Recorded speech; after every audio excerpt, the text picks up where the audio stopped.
Mister Danam Nagender సాబ్, బిచ్చగానివి నువ్వు, అది మేమన్నే. మీ ముఖ్యమంత్రి నువ్వు బిచ్చగానివి దివాన్ షా బార్ దగ్గర బీడీలు అమ్ముకుంటున్నావు అని అన్నది మీ ముఖ్యమంత్రి రేవంత్ రెడ్డి గారు. బిచ్చగాను అనేది నువ్వు, మేం కాదు కదా. పూటకో పార్టీ పూటకో మాట ఉండేటోనివి నువ్వు కదా. కాంగ్రెస్ పార్టీలో ఉన్నావు, దాని తర్వాత తెలుగుదేశం పార్టీ పోయినావు, దాని తర్వాత మళ్ళీ కాంగ్రెస్ పార్టీకి వచ్చినావు, మళ్ళీ తర్వాత మళ్ళీ బీఆర్ఎస్ పార్టీకి వచ్చినావు, మళ్ళీ కాంగ్రెస్ పార్టీ పోయినావు. You are named as a cheater of Hyderabad.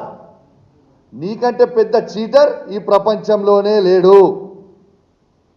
ఫ్రస్ట్రేషన్లో మాట్లాడుతూ ఉన్నావు. మొన్న ఈ పార్టీలో చీట్ చేసి పోయి కాంగ్రెస్ పార్టీ నుంచి సికింద్రాబాద్ పార్లమెంట్గా చేస్తే ప్రజలు నీకు బుద్ధి చెప్పిర్రు. రేపు నువ్వు ఎమ్మెల్యేగా కాదు, మాజీ ఎమ్మెల్యేగా శాశ్వతంగా మిగిలిపోతావు. గ్యారెంటీ నాగేందర్ రాసి పెట్టుకో అని చెప్తా ఉన్నాను. ఇక కడియం శ్రీహరి మాట్లాడిండు. రెండో బెంచ్ ఉన్నదట, మూడో బెంచ్ ఉంటుందట. అరే మీకు సిగ్గులు శరాలు లేవా? నేను అడుగుతున్నా, పార్టీలు మారిన వాళ్ళకి లేవా మీకు సిగ్గు శరము లజ్జ మానం ఇజ్జత్ లేని వాళ్ళ మీరు మొగోళ్ళే కదా, పెద్ద పిగుడుగాలే కదా మీరంతా. మరి మీకు దమ్ముంటే రాజీనామా చేసి ఎలక్షన్ రాదు, ప్రజలు జవాబు చెప్తారు కదా.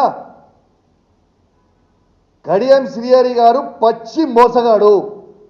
ఏదో నేను పెద్ద క్యారెక్టర్ మనిషిని, నాకు బాగా క్యారెక్టర్ ఉందని చెప్పుకొని బిల్డప్ ఇస్తాడు. ఆయనంత పెద్ద చీటర్ని ఈ ప్రపంచంలో నేను చూడలేదు.